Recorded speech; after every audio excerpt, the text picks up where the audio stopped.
You have a keen sense of humor and bring out the best in others.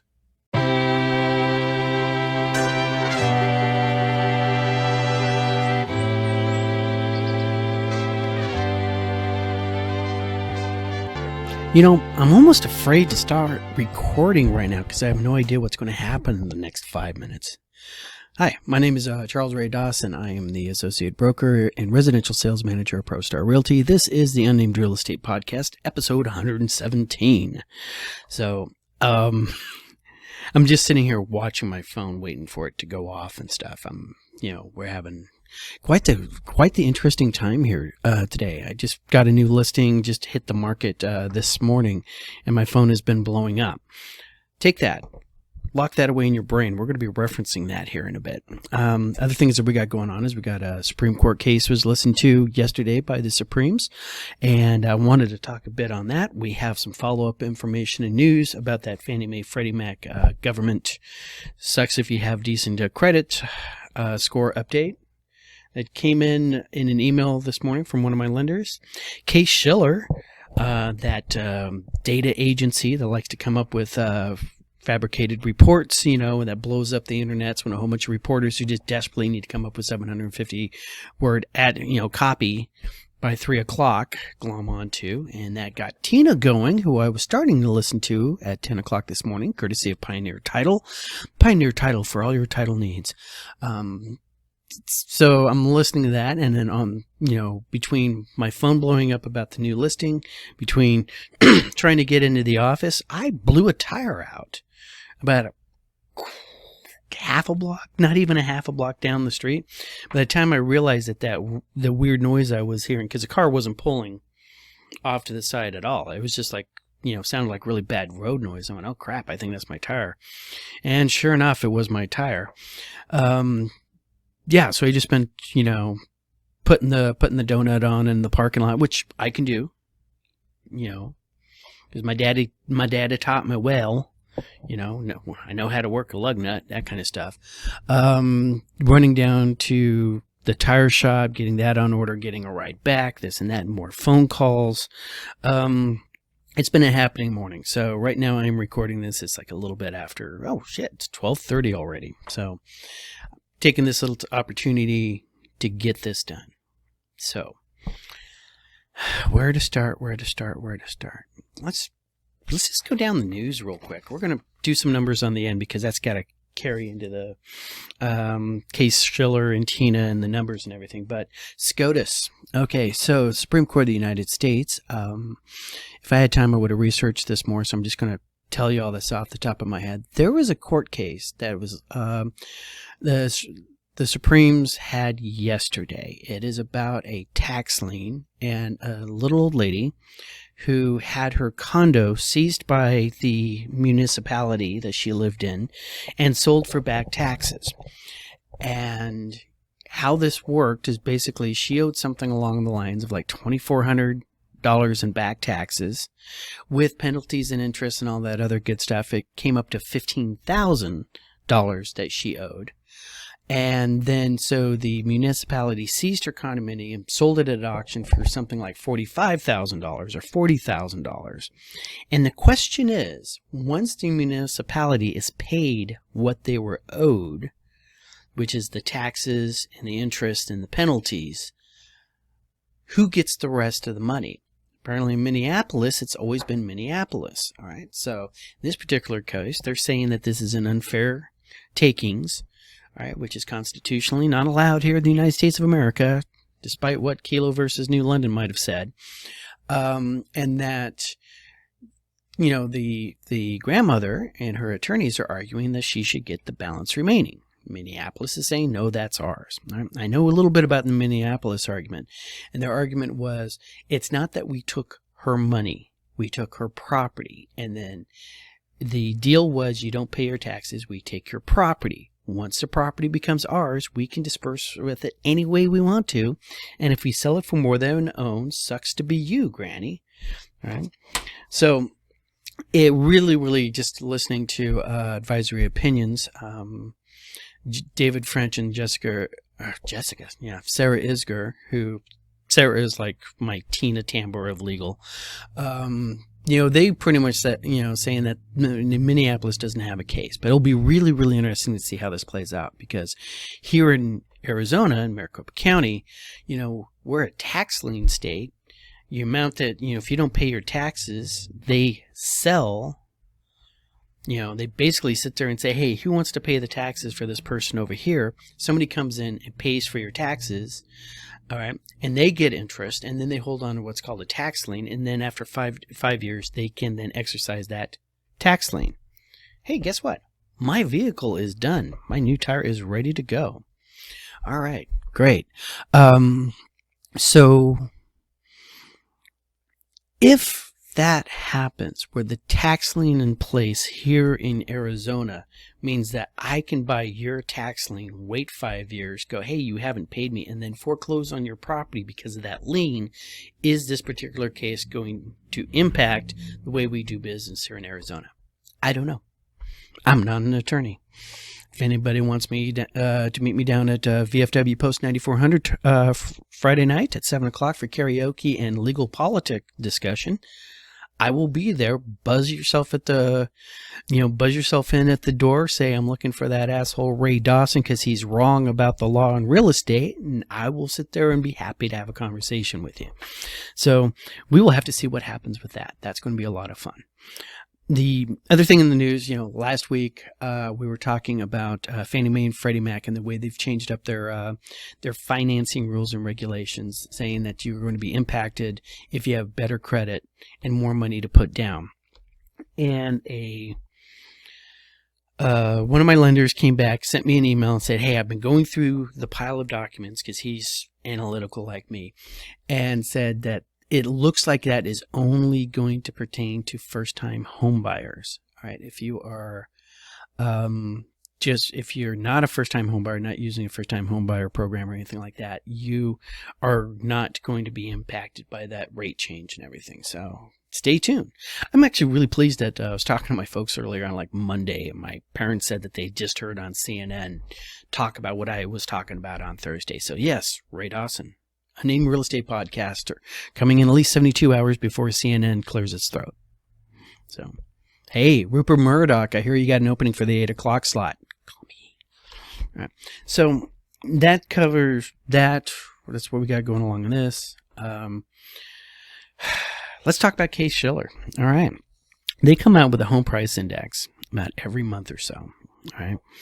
And which always sends everything into a tizzy. I mean, they're an organization that sits there and they pull in all the numbers throughout the entire country, and then they report how they think the home price market, housing market is doing throughout the entire country. Because of their size and bulkiness and how much, they're not giving you the day-to-day, week-to-week information that, local news will give you. If local news is smart enough to call up Tina or listen to the Unnamed Real Estate Podcast, subscribe below. So this comes out, and they're talking about the changes and everything like that, all right? And they were talking about how Phoenix, year over to year, and this is really important, guys, remember that magic term, year over to year, we're down 2.1%, all right? And this is going to kick off all those other YouTube channels that are trying to get you to buy crypto or whatever, to talk about how real estate is going to be collapsing in Phoenix. But remember, that is a year-to-year chart. All right. Let me show you. Let me show you today or yesterday's actually numbers. All right. How did we look yesterday? All right. April. This is the numbers. Wrap the whole thing up. April 26th, April 27th, 2023. Actives this week are 12,486, which is down 368. New listings are at 1,881, which is down 98. Contracts are at 2,850, which is down 42 from last week. Our closings are at 1,731. Coming soon to an MLS near you is 643. Our supply through the Cromford Report Index is at 57.2. That was a huge drop, all right, on that thing, by at least a full point. Our demand is still sitting there at 82.6, all right, which gives us a Cromford Report Index of 144.3. All right, that's where we're sitting at today. Breaking that down into our individual cities and stuff like that, we have green arrows, green lights. Matthew McConaughey would say, green lights, dude, green lights. Across the board, with Chandler leaving at 236.1 because of the semiconductor plants going in down there. That's up 8% over. Our biggest gainer, and this is a month-to-month chart, is Tempe going up 20% month-to-month. They're at 155.4. Right? Mesa's at 171.1. I'm interested in Mesa because that's where my listing kicked off, right? And Queen Creek has moved out of the buyer's market and is now into a balanced market at 92.3. They're up 9% from last month. Maricopa and Buckeye are still what you would consider technically a buyer's market, but the way Maricopa is going, that won't be there. I mean, look at Buckeye, right? They're up 8%. They're at 67.1. Right? This is the way the world looks right now as we look at it. Right? This is what we got going on. Right? Now, Tina, as she goes up, she's going through her thing, and she's going off, and she's talking about this case Shiller thing, right? She really, really needs, tries to let you know that Case Shiller is doing a 3-month moving average, all right? And that their last month that they did was February. So that moving average that they're calling out is going to be February, January, and December. Right? And when you look at those 3 months and you put them in together, that's how they come up with the, oh, you're down 2.1% from last year. Yeah, damn straight we are, because we didn't have our little correction until March. So if you look at it from month to month, they're saying actually we went up like 0.1%. Okay, 1/10 of a percent would probably be the more accurate way of saying this. But she pulls out this chart. Now, I am listening to her on the phone because I'm trying to come into the office. All right, and I got my Zoom call going on the phone, and this is the screenshot I took in the McDonald's drive-through line. All right, because I knew I was going to show you guys this chart. This is the average sales price per square foot monthly average. All right. This is where we're at December to April. If you just look from December, which is this point right here, to April, we were up 6.4% average sales per square foot. All right. So if you're just going this year, you'd say this year we're up 6.4%. Here we are pretty much at the end of April. All right. We've gone up 6.4. That would be what, a third of the month. So if we were to continue this slope, we'd be like at almost 19-20%. All right. If we continue to this through the entire year. But we know because of seasonality, that's not going to happen. But that's the kind of growth that we're having. But when you look at Case Shiller and how they're comparing stuff, they're going to be looking back down here in February. Right? And they're actually looking at the February the year before. And as you can see, we were still trending up. And we came down below that. Now, if you went December to December, you're sitting there sitting on zero. You can actually literally say, 2022 was a wash, right? You held your house December 2021, all right? By December 2022, your house hadn't moved that much. I can't tell because of the color she used whether that is down 0.7% or up 0.7%. But it's because of this drop right here, all right, that we are still working your way out of. You see, and Case Shiller will report, oh my God, look at how much lower we are. Now, this is where we're going to have a little bit of problem, all right?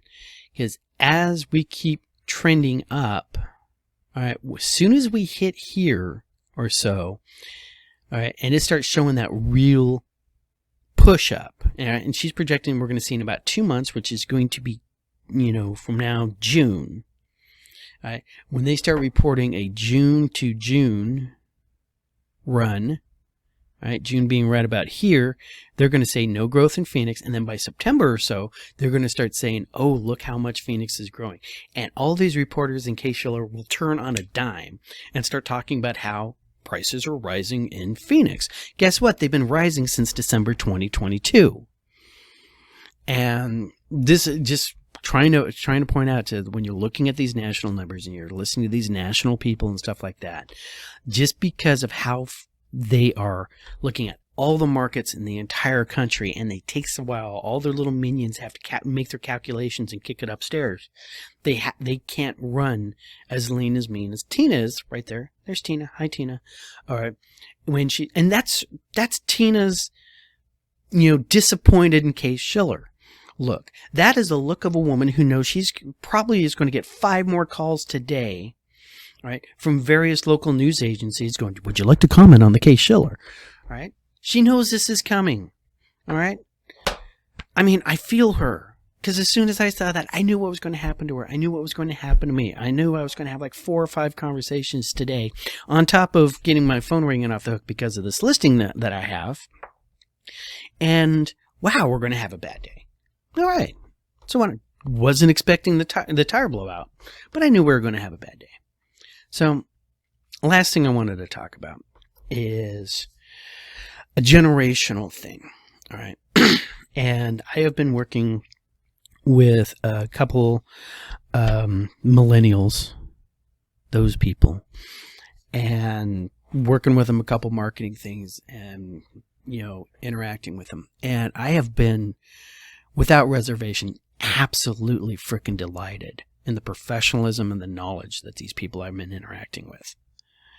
And it's been a real awakening for me, right? Because, we're Generation X. We're not even in the generation wars, Hell, I'm Generation X. I can change my own freaking tire. I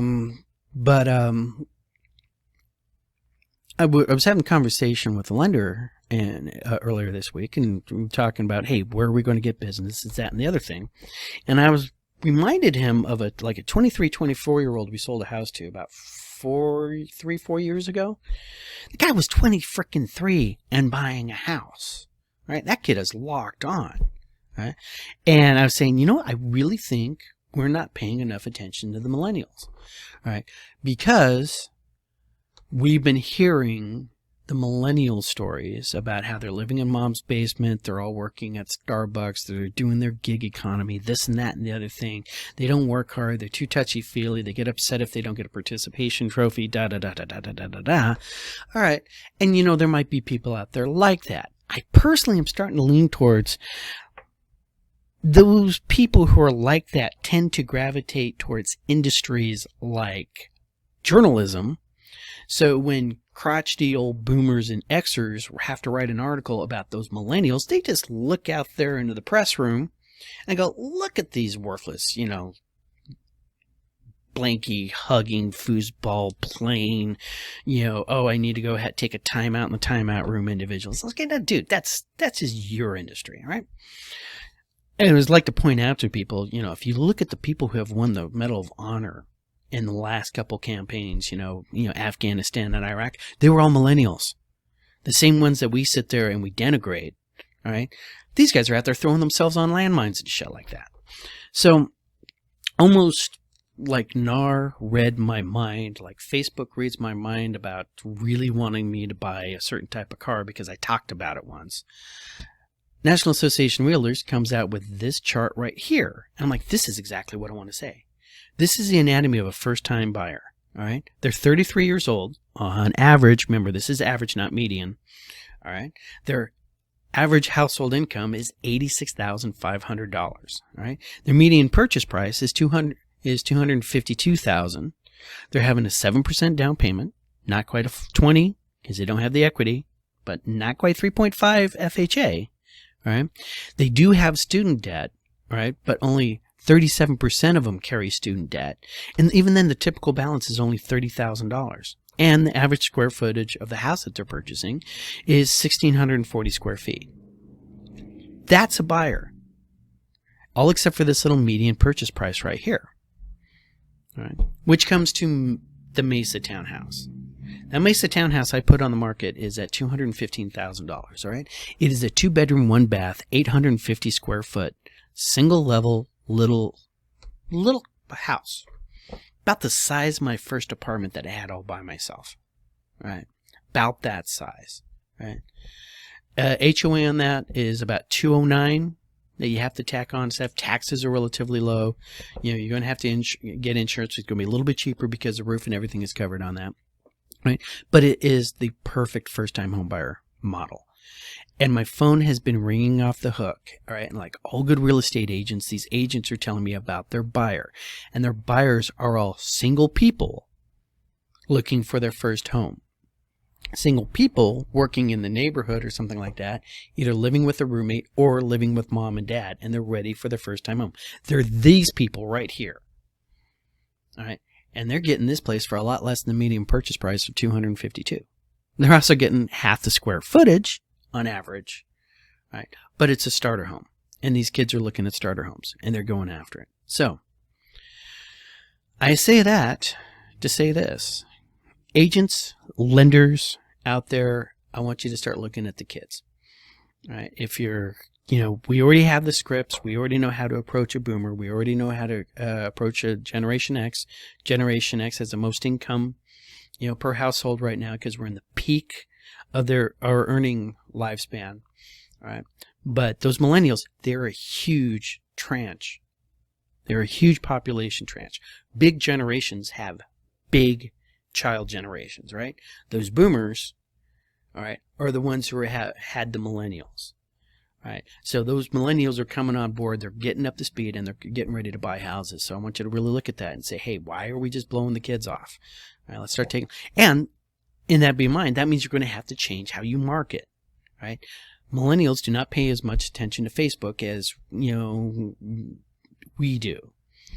Right, they're on the Instagrams and the TikToks and that kind of stuff, but, it's like, I have to sit there and go, all right, maybe that's where we need to put it in.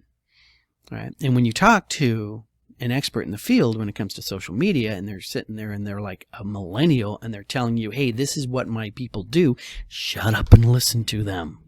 All right. Don't come in with your old, self-beliefs and preconceptions of how the other generations are. All right. If the millennial tells you something, then you don't listen to her. So anyways, I can't tell if I'm talking to myself anymore. I might have been like projecting on that. I might be talking to my subconscious. I might actually say, Ray, shut the fuck up and listen to the smart people. And that's hard for me to do some days. It's a struggle. It's sort of like taking those lug nuts off, There's a lot of things you need to do that you don't want to do, right? And one of which is watching children and pets around the water, right? And you need to remember, don't drive in the flooded areas when it rains. Not where I think we're going to have a problem with that here, except, for all you guys up in Utah, y'all stand by, all right? 901 inches of snow at the ski resorts. That's like over 75 feet of, huge amount of water is going to be coming down. So you guys don't want to drive in anything flooded. All right. Working your circles, do what you can where you can, and don't sweat the petty stuff, and don't pet the sweaty stuff. All right. You guys have a really great weekend, and I'll talk to you guys next week.